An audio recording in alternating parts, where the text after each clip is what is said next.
ಮದುವೆಯಾದ ದಿನದಿಂದ ಶ್ರುತಿ ತನ್ನ ಜೀವನವನ್ನು ಹೊಸದಾಗಿ ಆರಂಭಿಸಬೇಕೆಂದುಕೊಂಡಿದ್ದಳು. ಅಜಯ್ ಮನೆಗೆ ಮೊದಲ ಬಾರಿಗೆ ಕಾಲಿಟ್ಟಾಗ ಅವಳ ಮನಸ್ಸು ತುಂಬ ಕನಸುಗಳಿಂದ ತುಂಬಿತ್ತು. ದೊಡ್ಡ ಮನೆ, ದೊಡ್ಡ ಕುಟುಂಬ, ಎಲ್ಲರೂ ಒಟ್ಟಿಗೆ ಊಟ ಮಾಡುವ ಡೈನಿಂಗ್ ಟೇಬಲ್, ಸಂಜೆ ಹೊತ್ತಿಗೆ ಮನೆಯೊಳಗೆ ಕೇಳಿಬರುವ ದೇವರ ಭಜನೆ, ಇವು ಅವಳಿಗೆ ಒಂದು ಸುರಕ್ಷಿತ ಲೋಕದಂತೆ ಕಾಣಿಸಿದ್ದವು. ಆದರೆ ಆ ಲೋಕದ ಒಳಗಡೆ ನಿಧಾನವಾಗಿ ಕತ್ತಲೆ ಹಬ್ಬುತ್ತಿದ್ದುದನ್ನು ಅವಳು ಅಂದು ತಿಳಿಯಲಿಲ್ಲ. ಮನೆಯಲ್ಲಿದ್ದವರು ಎಲ್ಲರೂ ವಿಭಿನ್ನ ಸ್ವಭಾವದವರು. ಅತ್ತೆ ಕಮಲಮ್ಮ ಮೌನ ಸ್ವಭಾವದವರು, ಮಾತು ಕಡಿಮೆ, ಗಮನ ಹೆಚ್ಚು. ಅಜಯ್ ತನ್ನ ಕೆಲಸದಲ್ಲಿ ಸದಾ ಮುಳುಗಿದ್ದ. ಆದರೆ ಅತ್ತಿಗೆ ಮಾಲತಿ ಮಾತ್ರ ಶ್ರುತಿಯನ್ನು ಮೊದಲ ದಿನದಿಂದಲೇ ಏನೋ ಅಳೆಯುವ ದೃಷ್ಟಿಯಿಂದ ನೋಡುತ್ತಿದ್ದಳು. ಆ ದೃಷ್ಟಿಯಲ್ಲಿ ಒಲವಿಗಿಂತ ಹೆಚ್ಚು ಅನುಮಾನವಿತ್ತು. ಈ ಮನೆ ನಮ್ಮ ಮನೆ, ನಮ್ಮ ನಿಯಮ ಎಂದು ಮಾಲತಿ ಮೊದಲ ದಿನವೇ ಹೇಳಿದ್ದಳು. ಆ ಮಾತಿನೊಳಗೆ ಎಚ್ಚರಿಕೆ ಇತ್ತು. ಮೊದಲ ಕೆಲವು ದಿನಗಳು ಸಾಮಾನ್ಯವಾಗಿಯೇ ಕಳೆಯಿತು. ಆದರೆ ನಿಧಾನವಾಗಿ ಸಣ್ಣ ಸಣ್ಣ ವಿಷಯಗಳಲ್ಲಿ ಮಾಲತಿಯ ಮಾತುಗಳಲ್ಲಿ ಕಟುತನ ಹೆಚ್ಚಾಗತೊಡಗಿತು. ಶ್ರುತಿ ಮಾಡಿದ ಅಡುಗೆ ಸರಿಯಿಲ್ಲ, ಅವಳು ಮಾತನಾಡುವ ರೀತಿ ಸರಿಯಿಲ್ಲ, ಅವಳು ಧರಿಸುವ ಉಡುಪು ಸರಿಯಿಲ್ಲ, ಎಲ್ಲದರಲ್ಲೂ ತಪ್ಪು. ಶ್ರುತಿ ಸಹಿಸಿಕೊಂಡಳು. ಹೊಸ ಮನೆ, ಸ್ವಲ್ಪ ಅಡ್ಜಸ್ಟ್ ಮಾಡಿಕೊಳ್ಳಬೇಕು ಎಂದುಕೊಂಡಳು. ಆದರೆ ಒಂದು ರಾತ್ರಿ ಅವಳ ಮನಸ್ಸಿನಲ್ಲಿ ಮೊದಲ ಬಾರಿಗೆ ಭಯ ಮೂಡಿತು. ಅಜಯ್ ಕೆಲಸದ ಕಾರಣದಿಂದ ತಡವಾಗಿ ಬರಬೇಕೆಂದಿದ್ದ. ಮನೆಯಲ್ಲೆಲ್ಲ ಬೆಳಕು ಆಫ್ ಆಗಿ ಮೌನ ಆವರಿಸಿತ್ತು. ಶ್ರುತಿ ತನ್ನ ಕೋಣೆಯಲ್ಲಿ ಪುಸ್ತಕ ಓದುತ್ತಿದ್ದಳು. ಆಗ ಬಾಗಿಲಿನ ಹೊರಗೆ ಯಾರೋ ನಿಧಾನವಾಗಿ ನಡೆಯುವ ಶಬ್ದ ಕೇಳಿಸಿತು. ಅವಳು ಬಾಗಿಲು ತೆರೆಯುತ್ತಿದ್ದಂತೆ ಹೆಜ್ಜೆಗಳ ಶಬ್ದ ನಿಂತಿತು. ದಾರಿಯಲ್ಲೇ ಯಾರೂ ಇರಲಿಲ್ಲ. ಆದರೆ ನೆಲದಲ್ಲಿ ಒಂದು ಚಿಕ್ಕ ಕಾಗದ. ಎಚ್ಚರಿಕೆಯಿಂದ ಇರು. ಅವಳ ಕೈ ನಡುಗಿತು. ಯಾರು ಇದನ್ನು ಇಟ್ಟರು? ಯಾಕೆ? ಮುಂದಿನ ದಿನ ಬೆಳಗ್ಗೆ ಅವಳು ಅದನ್ನು ಅಜಯ್ಗೆ ಹೇಳಿದಳು. ಅಜಯ್ ನಗುತ್ತಾ, ನೀನು ಜಾಸ್ತಿ ಯೋಚಿಸುತ್ತೀಯೇ, ಮನಸ್ಸಿನ ಭ್ರಮೆ ಇರಬಹುದು ಎಂದನು. ಅವಳಿಗೆ ಬೇಸರವಾಯಿತು. ತನ್ನ ಭಯವನ್ನು ಯಾರೂ ಗಂಭೀರವಾಗಿ ತೆಗೆದುಕೊಳ್ಳಲಿಲ್ಲ.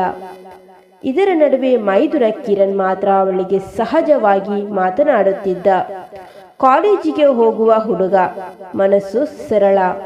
ಒಂದು ದಿನ ಶ್ರುತಿ ಕಿಚನ್ನಲ್ಲಿ ಒಬ್ಬಳೇ ಅಳುತ್ತಿರುವುದನ್ನು ಕಂಡು, ಅಕ್ಕ, ನೀವು ಹೀಗೆ ಯಾಕೆ ಬೇಸರ ಪಡ್ತೀರಾ ಎಂದು ಕೇಳಿದನು. ಆ ಪ್ರಶ್ನೆ ಕೇಳಿದಾಗ ಶ್ರುತಿ ತಡೆದುಕೊಳ್ಳಲಾಗದೆ ತನ್ನ ನೋವನ್ನು ಹೇಳಿಕೊಂಡಳು. ಆ ದಿನದಿಂದ ಕಿರಣ್ ಅವಳಿಗೆ ಒಬ್ಬ ಸಹೋದರನಂತೆ, ಆಪ್ತನಂತೆ ಆಗಿಬಿಟ್ಟ. ಆ ಸ್ನೇಹದಲ್ಲಿ ಯಾವುದೇ ತಪ್ಪು ಇರಲಿಲ್ಲ. ಆದರೆ ಯಾರಿಗೋ ಅದು ಕಣ್ಣಿಗೆ ಕಿಚ್ಚಾಗಿತ್ತು. ಕೆಲ ದಿನಗಳ ಬಳಿಕ ಹಾಲ್ನಲ್ಲಿ ಸಿಸಿಟಿವಿ ಕ್ಯಾಮೆರಾ ಹಾಕಲಾಯಿತು. ಇದು ಮನೆ ಸುರಕ್ಷತೆಗಾಗಿ ಎಂದು ಮಾಲತಿ ಹೇಳಿದಳು. ಶ್ರುತಿ ಮನಸ್ಸಿನಲ್ಲಿ ಅಸಹಜತೆಯ ಭಾವನ. ಅವಳ ಮೇಲೆ ಯಾರೋ ಕಣ್ಣಿಟ್ಟಿರುವಂತೆ. ಒಂದು ಸಂಜೆ ಎಲ್ಲರೂ ಹಾಲ್ನಲ್ಲಿ ಕೂತಿದ್ದಾಗ ಮಾಲತಿ ಏಕಾಏಕಿ ಗಂಭೀರವಾಗಿ ಹೇಳಿದಳು, ನಾನು ಕೆಲವು ದಿನಗಳಿಂದ ಗಮನಿಸುತ್ತಿದ್ದೇನೆ, ಈ ಮನೆಯಲ್ಲಿ ನಡೆಯುತ್ತಿರುವುದೇ ಸರಿಯಿಲ್ಲ. ಎಲ್ಲರೂ ಅವಳತ್ತ ನೋಡಿದರು. ಅವಳು ಮೊಬೈಲ್ ತೆಗೆದು ಒಂದು ವಿಡಿಯೋ ತೋರಿಸಿದಳು. ಅದರಲ್ಲಿ ರಾತ್ರಿ ಹೊತ್ತಿಗೆ ಶ್ರುತಿ ಮತ್ತು ಕಿರಣ್ ಒಂದೇ ಕೋಣೆಯಲ್ಲಿ ಮಾತನಾಡುತ್ತಿರುವ ದೃಶ್ಯ. ವಿಡಿಯೋ ಕೋಣವು ವಿಚಿತ್ರವಾಗಿತ್ತು. ಅವರು ಹತ್ತಿರ ನಿಂತಂತೆ ಕಾಣಿಸುತ್ತಿತ್ತು. ಅಜಯ್ ಮುಖ ಬಿಳಿಯಾಯಿತು. ಇದು ಏನು ಶ್ರುತಿ? ಶ್ರುತಿ ಕ್ಷಣಕ್ಕೆ ಮಾತು ಬರಲಿಲ್ಲ. ನಾವು ಕೇವಲ ಮಾತನಾಡ್ತಿದ್ವಿ, ಅದರಲ್ಲಿ ತಪ್ಪೇನು? ಮಾಲತಿ ಕಠಿಣವಾಗಿ, ರಾತ್ರಿ 11 ಗಂಟೆಗೆ ಏನು ಮಾತನಾಡೋದು? ಮನೆಯ ಗೌರವ ಅಂತ ಏನಾದರೂ ಇದೆಯಾ ಎಂದಳು. ಅತ್ತೆ ಮೌನ. ಮನೆಯೊಳಗೆ ಒಂದು ಭಾರಿ ಒತ್ತಡ. ಅಜಯ್ ಕೋಪದಿಂದ ಕೋಣೆಗೆ ಹೋಗಿಬಿಟ್ಟನು. ಶ್ರುತಿ ಒಬ್ಬಳೇ ನಿಂತಳು. ಅವಳ ಕಣ್ಣೀರನ್ನು ಯಾರೂ ನೋಡಲಿಲ್ಲ. ಆ ರಾತ್ರಿ ಕಿರಣ್ ಶ್ರುತಿಗೆ ಹೇಳಿದನು, ಅಕ್ಕ, ಈ ವಿಡಿಯೋ ಸಂಪೂರ್ಣವಲ್ಲ. ನಾನು ಗಮನಿಸಿದ್ದೇನೆ. ಕ್ಯಾಮೆರಾ ಕೋನ ಬದಲಾಗಿದೆ. ಅದರರ್ಥ ಶ್ರುತಿ ಬೆಚ್ಚಿ ಬಿದ್ದಳು. ಯಾರೋ ಎಡಿಟ್ ಮಾಡಿದ್ದಾರೆ. ಮುಂದಿನ ದಿನ ಕಿರಣ್ ಸಿಸಿಟಿವಿ ರೆಕಾರ್ಡಿಂಗ್ ಸಂಪೂರ್ಣವಾಗಿ ಪರಿಶೀಲಿಸಲು ಒತ್ತಾಯಿಸಿದನು. ಮೊದಲಿಗೆ ಮಾಲತಿ ವಿರೋಧಿಸಿದಳು. ನನ್ನನ್ನು ನಂಬಲ್ವಾ ಎಂದು ಪ್ರಶ್ನಿಸಿದಳು. ಆದರೆ ಅಜಯ್ ಸತ್ಯ ತಿಳಿಯಲು ನಿರ್ಧರಿಸಿದ. ಡಿವೈಸ್ ತೆರೆಯುತ್ತಿದ್ದಂತೆ ಸತ್ಯ ಹೊರಬಂತು.